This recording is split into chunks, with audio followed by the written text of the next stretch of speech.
Ինչ կասեք Փաշինյանին դուք, եթե հանդիպեք կամ ձեր դիմաց դուրս գա։ Ոչ մի բան։ Իր եմ ասել դեմ մի քիչ ժողովրդի մասին մտածեցեք։ Մեհետ մինը դուսկա ժողովրդի մասին մտածի, ասի ոչ, սորյուն թունվել եմ, ջբերս տարտակա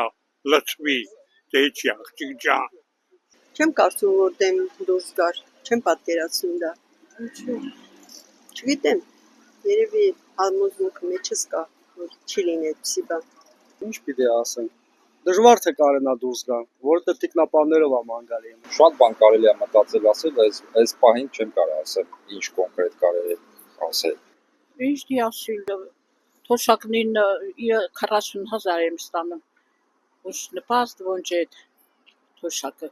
Թոշակն էլ որ կցիմա կուտակային ակցիմ։ Բա վարձերը ինչից տանք։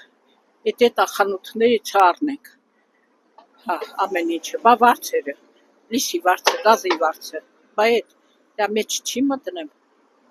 Թոշակառուների աշխարհը թոշակը բարձրացնի, այս սաղ թանկացում է, ոնց պետք է լի թոշակառու, լիցում է եմ ստանում, ես այդ հիվանդ եմ, ինչով չեմ ուզում։ Կարող է ուղղախոսությունը կոպիտ հնչի, բայց սենց խոսք կա, ասում է ճշմարտությունը դեղահաբին նման է, դառն է, բայց բուժիչ է, հասկանում ես սավետնանը։ Հիմա սա խորշում են ճշմարտությունից, դա դառն է, բայց բուժիչ է, դա է բուժելու մեզ, ճշմարտությունն է բուժելու մեզ։ Այս թոշակառուների բան թոշակը բարձրացնի, տենց շատ են, էլ աղքատ կամ բարենորոգումներ մտցնի, որ անապահով երեխաների համար։